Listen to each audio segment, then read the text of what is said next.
The Intelligent Investor by Benjamin Graham is probably the most important and influential in value investing book ever written. It is such a great book that even Warren Buffett himself wrote a preface for it. Warren said that he first read the first edition of the book in 1950s when he was only 19 years old at the time. Warren Buffett described it as by far the best book ever written on investing. And I have digitalized a copy of this book in the link description for you to download, so you can read it for free, and make sure to hit the like button and subscribe button for free.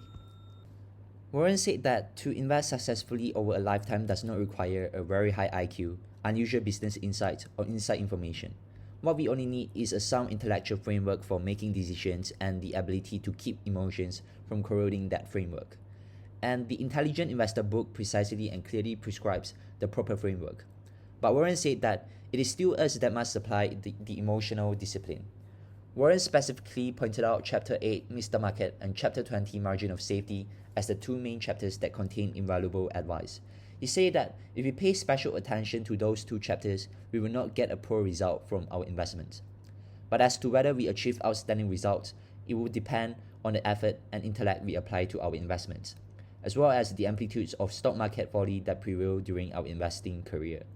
The sillier the behavior of the market, the greater the opportunity for business-like investor. Benjamin Graham's objective was to provide an investment policy book for the ordinary investor. He succeeded in putting seemingly hard concepts into terms that could be understood and, more importantly, implemented by the average investor. The typical investor has a tendency to follow the market when they should be employing portfolio risk management strategies. Instead, Graham gives us an alternative based on fundamental stock analysis.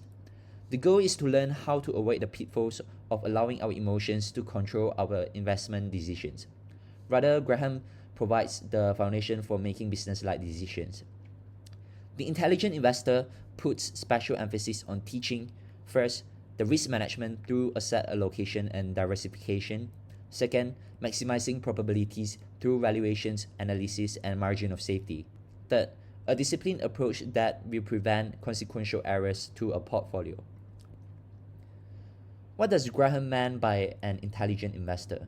He made it clear back in the first edition of the book that it simply means being patient, disciplined, and eager to learn. We must also be able to harness our emotions and think for ourselves. This kind of intelligence, explains Graham, is a trait more of the character than of the brain.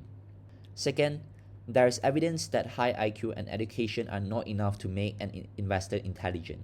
In 1998, Long-Term Capital Management, LP, a hedge fund run by a battalion of mathematicians, computer scientists, and two Nobel Prize-winning economists, lost more than $2 billion in a matter of weeks on a huge bet that the bond market will return to normal. But the bond market kept right on becoming more and more abnormal, and LTCM had borrowed so much money that it collapsed, nearly capsized the global financial system. Most of the time, people who fail in investing is not because they are stupid. It is because they have not developed the emotional discipline that successful investing requires.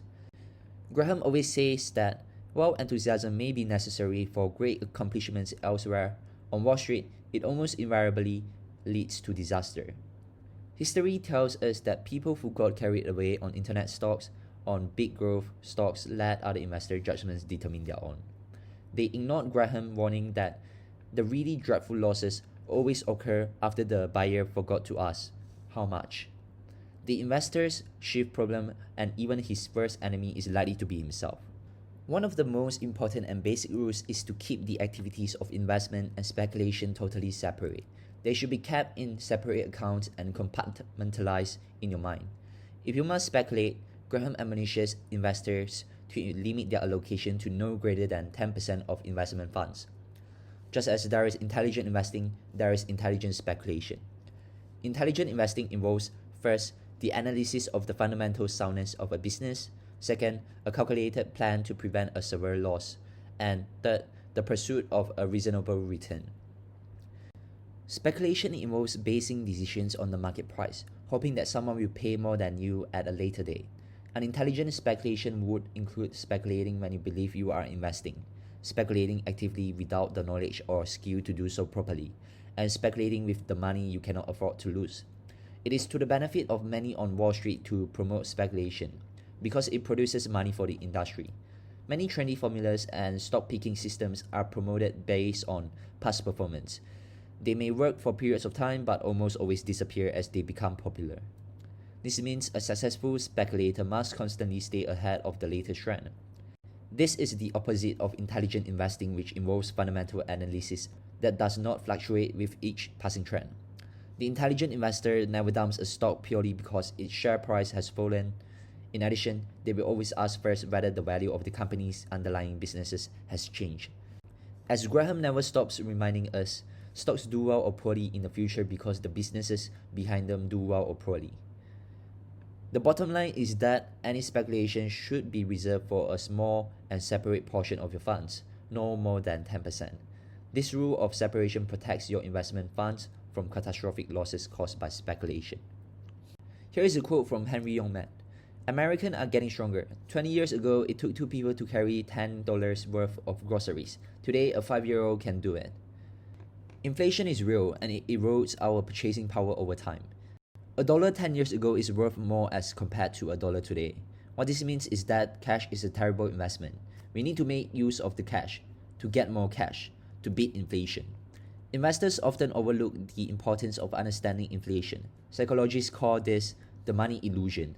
For example, if you receive 2% raise in salary in a year, when inflation runs at 4%, we will most certainly feel better than if we take a 2% pay cut during a year when inflation is 0.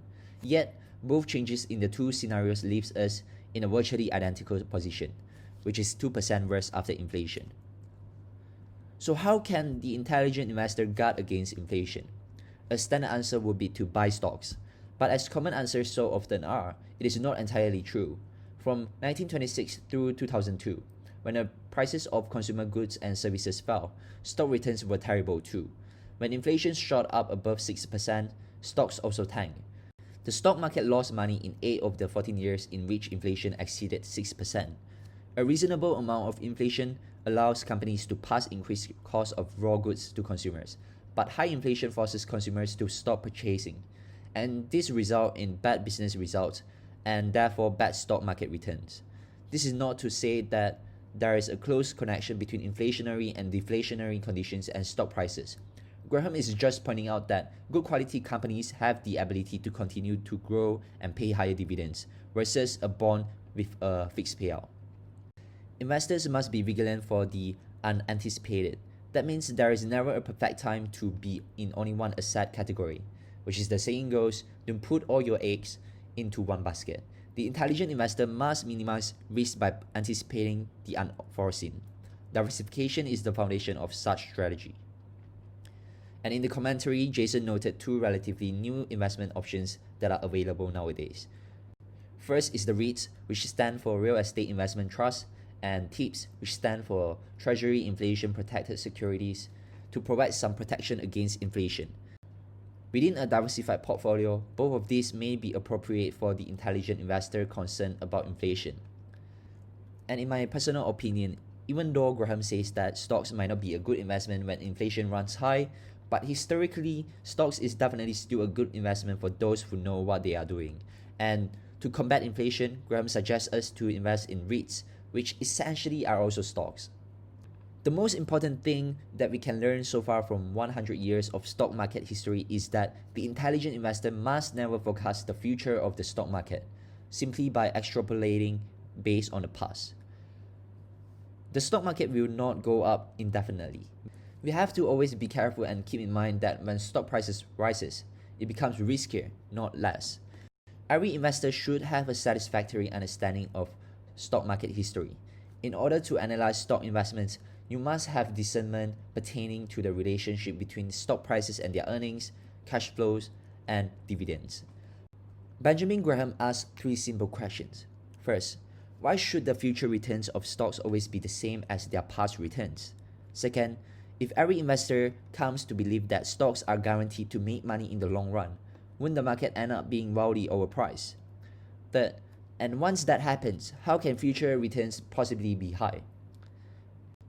In a commentary, Jason commented that market fluctuations will be dependent upon real growth, such as increases of companies' earnings and dividends, and inflationary growth and the amount of speculation of the public is putting on stocks at the current moment.